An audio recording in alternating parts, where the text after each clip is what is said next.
ஹரே கிருஷ்ணா. பகவத் தரிசனத்திலிருந்து ஒரு கட்டுரை. யோகேஸ்வரரை அறிதல். வழங்கியவர் தெய்வ திரு ஆனாச்சான பக்திவேதாந்த சுவாமி ஸ்ரீல பிரபுபாதா அவர்கள். 26 மார்ச் 1968, சான் பிரான்சிஸ்கோ, அமெரிக்கா. ஸ்ரீ பகவானுவாச்ச மய்யா சக்தமனா பார்த்த யோகம் யுக்ஞன்மத் ஆஸ்ரய அசம்சயம் சமக்ரம் மாம் யதா ஞாஸ்யசி தச்ருணு. புருஷோத்தமரான முழுமுதற் கடவுள் கூறினார், பிரிதாவின் மகனே, என்னிடம் பற்றுதல் கொண்ட மனதுடன் என்னை பற்றிய முழு உணர்வில் யோகத்தை பயில்வதன் மூலம் என்னை நீ எவ்வாறு சந்தேகமின்றி முழுமையாக அறிந்து கொள்ளலாம் என்பதை இனி கேட்பாயாக. பகவத்கீதை 7.1. யோகத்தின் இறைவன். யோகம் என்றால் ஆத்மாவையும் பரமாத்மாவையும் அல்லது பரமனையும் சின்னஞ்சிறு உயிர்வாளிகளையும் இணைக்கக்கூடிய தொடர்பு என்று பொருள். பகவான் ஸ்ரீ கிருஷ்ணரே அந்த பரமன், முழுமுதற் கடவுள்.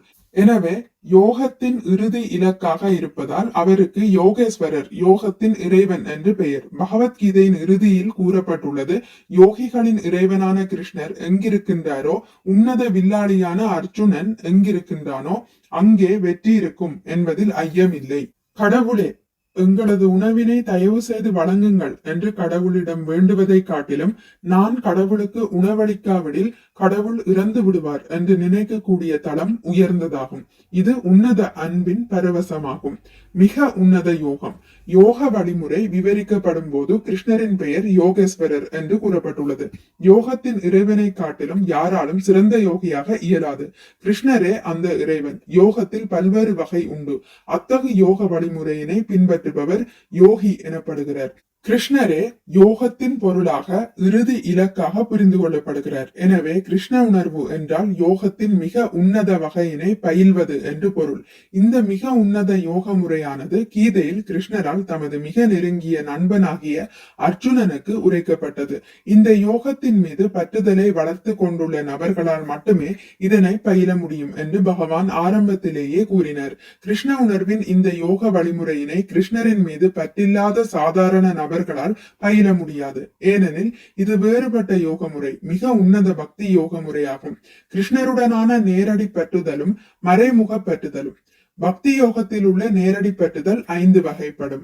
மறைமுக பற்றுதல் 7 வகைப்படும். மறைமுகமான பற்றுதல் பக்தி அல்ல, நேரடி பற்றுதலே பக்தி எனப்படுகிறது. நேரடி வழிமுறையினால் நீங்கள் கிருஷ்ணரிடம் பற்றுதல் கொண்டால் அது பக்தி தொண்டு எனப்படுகிறது. மறைமுகமான வழிமுறையினால் நீங்கள் கிருஷ்ணரின் மீது பற்றுதல் கொண்டால் அது பக்தி தொண்டல்ல, ஆயினும் அதுவும் பற்றுதலே. எடுத்துக்காட்டாக கிருஷ்ணருடைய மாமனாகிய கம்சனை காணலாம். தனது தங்கையினுடைய மகன்களுள் ஒருவரால் கொல்லப்படுவோம் என்ற எச்சரிக்கை அவனுக்கு இருந்தது. அதனால் அவன் தனது தங்கையுடைய மகன்களை எண்ணி மிகவும் பதற்றமாகவே இருந்தான். கிருஷ்ணர் தமது அன்னையின் கருப்பையில் இருந்தபோது கம்சன் எப்போதும் கிருஷ்ணரை பற்றியே நினைத்து கொண்டிருந்தான். அவன் கிருஷ்ண உணர்வில் இருக்கவில்லை என நீங்கள் கூறலாம். ஆனால் உண்மையில் அவன் கிருஷ்ண உணர்வில் தான் இருந்தான். நேரடியாகவோ அன்பினாலோ அல்ல. அவரை அவன் எதிரியாக நினைத்து கொண்டிருந்தான். அவன் ஓர் எதிரியாக கிருஷ்ண உணர்வில் இருந்தான். எனவே அது பக்தி தொண்டாகாது, அது பக்தி தொண்டல்ல. கிருஷ்ணரின் நண்பனாக, கிருஷ்ணரின் சேவகனாக, கிருஷ்ணரின் தாய் தந்தையராக அல்லது அவரது காதலியாக கிருஷ்ண உணர்வில் இருப்பதே பக்தி தொண்டாகும். நீங்கள் கிருஷ்ணரை உங்களது காதலராக நேசிக்கலாம், மகனாக நேசிக்கலாம், நண்பராக நேசிக்கலாம், எஜமானராக நேசிக்கலாம், அல்லது மிக உன்னத பரம்பொருள் என்றும் நேசிக்கலாம். கிருஷ்ணருடனான இந்த 5 வகையான நேரடி உறவுகள் பக்தி என்று அறியப்படுகின்றன. இவை எந்த ஒரு பௌதிக லாபத்திற்காகவும் செய்யப்படுவதில்லை. கடவுளை மகனாக ஏற்கக்கூடிய கருத்து அவரை தந்தையாக ஏற்பதை காட்டிலும் உயர்ந்ததாகும். தந்தைக்கும் மகனுக்குமான உறவு முறையில் மகன் எப்போதும் தந்தையிடமிருந்து ஏதேனும் ஒன்றினை விரும்புகிறான். மகனுடனான தந்தையின் உறவில் தந்தை எப்போதும் தனது மகனுக்கு ஏதேனும் ஒன்றை வழங்க விரும்புகிறார். எனவே கடவுளாகிய கிருஷ்ணரை மகனாக கருதக்கூடிய உறவானது அவரை தந்தையாக நினைப்பதை காட்டிலும் உயர்ந்ததாகும். நான் கடவுளை என்னுடைய தந்தையாக ஏற்றால் எனது தேவைகள் அனைத்தையும் கடவுளிடம் இருந்து கேட்டு பெறலாம் என்று ஒருவன் நினைக்கலாம். ஆனால் நான் கிருஷ்ணருடைய தந்தையாகிவிட்டால் அப்போது அவரது குழந்தை பருவத்தின் தொடக்கத்தில் இருந்தே எனது பணி அவருக்கு தொண்டாற்றுவது மட்டுமே. தந்தையானவர் குழந்தை பிறந்த மாத்திரத்தில் இருந்தே சேவை செய்கிறார். எனவே வசுதேவரும் தேவகியும் பெற்றுள்ள உறவு முறை மிக உயர்ந்தது. கிருஷ்ணரின் வளர்ப்பு தாயாகிய யசோதை, நான் கிருஷ்ணருக்கு ஒழுங்காக உணவளிக்காவிடில் அவன் இறந்து விடுவான் என்று நினைக்கின்றாள். கிருஷ்ணரே முழுமுதற் கடவுள் என்பதையும் அவரே மூவுலகையும் பராமரிக்கின்றார் என்பதையும் அவள் மறந்து விடுகிறாள். எல்லா உயிர்வாளிகளின் எல்லா தேவைகளையும் அந்த ஒரு பகவானே வழங்குகிறார் என்பதை அவள் மறந்து விடுகிறாள். அந்த முழுமுதற் கடவுள் யசோதையின் மகனாக இருப்பதால் அவள் நினைக்கின்றாள், இவனுக்கு நான் நன்றாக உணவளிக்காவிடில் இவன் இறந்து விடுவான். இதுவே அன்பு. தனக்கு முன்பாக ஒரு சிறு குழந்தையாக தோன்றியிருப்பவர் பரமபுருஷ பகவானே என்பதை அவள் மறந்து விட்டாள்.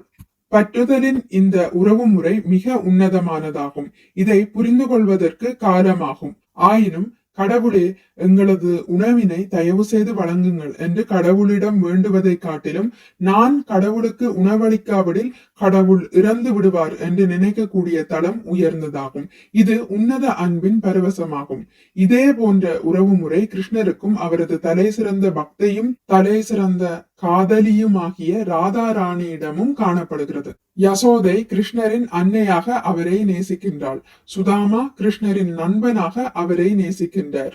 அர்ஜுனன் கிருஷ்ணரின் நண்பனே. இவ்வாறாக பல்வேறு வகையான கோடிக்கணக்கான நேரடி பக்தர்கள் கிருஷ்ணருக்கு உள்ளனர். எனவே இங்கு விளக்கப்பட்டுள்ள யோக முறையானது பக்தி யோகத்தை நோக்கி வழிநடத்துகிறது. பக்தி யோகமானது கிருஷ்ணரின் மீது பற்றுதலை வளர்த்து கொண்டுள்ள நபர்களால் பயிலப்படுகிறது. மற்றவர்களால் இதை பயில முடியாது. அந்த பற்றுதலை வளர்த்து கொள்ள முடிந்தால் அவன் கடவுளாகிய கிருஷ்ணரை பக்குவமாக புரிந்து கொள்வான். அதை விடுத்து நம்முடைய கொள்கைகள் அல்லது அனுமானத்தின் மூலமாக கடவுளை புரிந்து கொள்ள நாம் முயன்றால் அது கடினமான பணியாக இருக்கும். பூமி என்னும் இந்த ஒரு கோளில் உள்ள விஷயங்களையே நம் புலன்களால் அறிய முடியாத போது இந்த குறைபாடுடைய புலன்களை வைத்து ஆன்மீக உலகை பற்றியும் பரமபுருஷராகிய கிருஷ்ணரை பற்றியும் எவ்வாறு அறிய முடியும்? எல்லைக்கு உட்பட்ட புலன்கள்.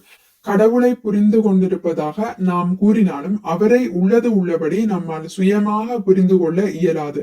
ஏனெனில் நம்முடைய புலன்கள் எல்லைக்கு உட்பட்டவை, அவரோ எல்லையற்றவர். நம்முடைய எல்லா புலன்களும் குறைபாடுகள் உள்ளவை என்று ஸ்ரீமத் பாகவதத்தில் கூறப்பட்டுள்ளது. நம்மால் இந்த பௌதிக உலகத்தை கூட பக்குவமாக புரிந்து கொள்ள முடியாது. இரவில் நீங்கள் எத்தனையோ கோள்களையும் நட்சத்திரங்களையும் பார்க்கின்றீர்கள், ஆனால் அவை யாவை என்பதை அறிய மாட்டீர்கள். மனிதன் ஸ்புட்னிக்கை வைத்துக் கொண்டு பல்வேறு வருடங்களாக நிலவுக்கு செல்ல முயலும் போதிலும் நிலவு எப்படிப்பட்டது என்பதை கூட மனிதர்கள் அறிவதில்லை. பூமி என்னும் இந்த ஒரு கோளை பாருங்கள். இந்த கோளத்தில் எத்தனை விதமான தன்மைகள் இருக்கின்றன என்பதை கூட நம்மால் அறிய முடிவதில்லை. நீங்கள் கடலுக்கு சென்றால், வானத்துக்கு சென்றால் உங்களுடைய கண்ணோட்டம் எல்லைக்கு உட்பட்டது என்பதை உணர முடியும். எனவே நம்முடைய அறிவு எப்போதும் குறைபாடுடையதாகும். இதை நாம் ஒப்புக்கொண்டாக வேண்டியது அவசியம். நாம் எல்லா வகையான அறிவையும் பெற்றுள்ளோம் என்று நினைத்தால் அது முட்டாள்தனமாகும். விஞ்ஞானத்தில் முன்னேற்றம் அடைந்து விட்டோம் என்று நினைத்தால் அது மற்றொரு வகையான முட்டாள்தனமாகும். அது சாத்தியமல்ல. நம்முடைய கண்களால் தினமும் காணக்கூடிய பௌதிக பொருட்களை கூட புரிந்து கொள்வது சாத்தியமல்ல என்னும் பட்சத்தில் ஆன்மீக உலகை பற்றியும் பரமபுருஷ பகவானாகிய கிருஷ்ணரை பற்றியும் என்ன சொல்ல முடியும்? கிருஷ்ணர் உன்னத ஆன்மீக வடிவமாவார். அவரை நம்முடைய எல்லைக்குட்பட்ட புலன்களை கொண்டு புரிந்து கொள்வது சாத்தியமல்ல. அது சாத்தியமல்ல என்றால் நாம் ஏன் கிருஷ்ண உணர்வில் ஈடுபடுவதற்கு இவ்வளவு பிரயத்தனம் செய்ய வேண்டும்? இந்த பக்குவமற்ற புலன்களால் அறிய முடியாதா கிருஷ்ணரை அறியும் வழிமுறை? இதற்கான விடை என்னவெனில், நீங்கள் அடக்கமுடையவர்களாக மாறினால், கிருஷ்ணரை பின்பற்றுவதற்கான ஆன்மீக மனப்பான்மையை வளர்த்து கொண்டால், நீங்கள் கிருஷ்ணருடைய சேவகனாக, நண்பனாக, பெற்றோராக அல்லது காதலியாக இருந்தால், ஏதோ ஒரு வகையில் முழுமுதற் கடவுளுக்கு சேவை செய்ய விரும்பினால், அப்போது அவரை பற்றிய புரிதல் உங்களிடம் துவங்கும். உங்களது சேவை நாவில் இருந்து தொடங்குகிறது. எவ்வாறு? நாவை வைத்து நீங்கள் ஹரே கிருஷ்ணா மந்திரத்தை உச்சரிக்கலாம். நாவை கொண்டு ஆன்மீக உணவாகிய கிருஷ்ண பிரசாதத்தை சுவைக்கலாம். இவ்வாறாக இந்த வழிமுறையை தொடங்குதல் மிகவும் அருமையானதாக இருக்கும். ஹரே கிருஷ்ண கிருஷ்ண கிருஷ்ண ஹரே ஹரே, ஹரே ராம ராம ராம ஹரே ஹரே என்று உச்சரிக்கலாம். கிருஷ்ணர் தமது கருணையினால் எப்போதெல்லாம் உங்களுக்கு பிரசாதம் வழங்குகிறாரோ அதனை ஏற்றுக்கொள்ளுங்கள். இதன் விளைவாக நீங்கள் பணிவுடையவராக ஆவீர். நாமத்தை உச்சரித்தல், பிரசாதம் ஏற்றல் ஆகிய சேவைகளை தொடங்கிய உடனே கிருஷ்ணர் தம்மை உங்களுக்கு வெளிப்படுத்துவர். கிருஷ்ணரை அனுமானத்தினால் புரிந்து கொள்ள முடியாது. நம்முடைய புலன்கள் பக்குவமற்றவை என்பதால் அது சாத்தியமல்ல. ஆயினும் சேவை என்னும் வழிமுறையினை நீங்கள் தொடங்கினால் அப்போது அது சாத்தியமாகும். கிருஷ்ணர் எவ்வாறு அர்ஜுனனுக்கு வெளிப்படுத்தினாரோ அவ்வாறு நான் இப்படிப்பட்டவன் என்று உங்களுக்கும் ஒரு நாள் தம்மை வெளிப்படுத்துவர். அர்ஜுனன் பக்தனாகவும் அடக்கமானவனாகவும் இருந்தான். கிருஷ்ணரின் நண்பனாக அவரது நேரடி தொடர்பில் இருந்தான். எனவே கிருஷ்ணர் அவனுக்கு தம்மை வெளிப்படுத்தினர். அன்புடனும் பக்தியுடனும் கிருஷ்ணருக்கு தொண்டாற்றக்கூடிய மனப்பான்மையை வளர்த்து கொண்டால் மட்டுமே அவரை புரிந்து கொள்ள முடியும். இல்லையேல் இயலாது. பெரிய பண்டிதர்களாகவும் மன அனுமானிகளாகவும் இருப்பவர்களால் அது இயலாது. அதே நேரத்தில் கிருஷ்ணரின் மீது முழுமையான நம்பிக்கை கொண்டிருந்தால் ஒரு குழந்தையால் கூட கிருஷ்ணரை புரிந்து கொள்ள முடியும். எனவே நம்பிக்கையும் பக்தியுமே ஒருவனை தகுதியுடையவனாக மாற்றுகிறது. நீங்கள் அத்தகு நம்பிக்கையுடனும் சேவை மனப்பான்மையுடனும் கிருஷ்ணரே பரமபுருஷ பகவான் என்பதை உங்களால் புரிந்து கொள்ள முடியும். நாங்கள் கிருஷ்ண உணர்வினை பிரச்சாரம் செய்கிறோம். கிருஷ்ணரே பரமபுருஷ பகவான் என்பதில் எங்களுக்கு முழு நம்பிக்கை உள்ளது. நாங்கள் உங்களுடைய நேரத்தையோ எங்களுடைய நேரத்தையோ வீணாக்குவதில்லை. கிருஷ்ண உணர்வு மிகப்பெரிய விஞ்ஞானமாகும். இது மன எழுச்சியினால் உருவான அனுமானம் அன்று. பகவத்கீதை, வேதங்கள், பிரம்ம சம்ஹிதை முதலியவற்றில் விவரிக்கப்பட்டுள்ள விஞ்ஞான பூர்வமான தகவல்களை அடிப்படையாக கொண்டதாகும்.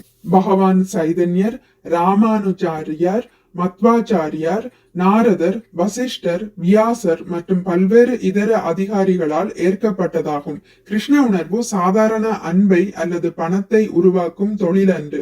இது உண்மையானதாகும். இதில் நீங்கள் நேர்மையுடன் தீவிரமாக முயன்றால் உங்களுடைய வாழ்க்கை பக்குவம் அடையும். மிக்க நன்றி. ஹரே கிருஷ்ண. உங்களுக்கு இந்த வீடியோ பிடித்திருந்தால் லைக் பண்ணுங்கள், ஷேர் பண்ணுங்கள், சப்ஸ்கிரைப் பண்ணுங்கள். நோட்டிபிகேஷன் பெல்லை அழுத்துவதன் மூலம் அடுத்த பதிவுகள் உங்களை வந்தடையும். பகவான் ஸ்ரீ கிருஷ்ணரை பற்றி கேட்டு மகிழ்வோம். ஹரே கிருஷ்ணா.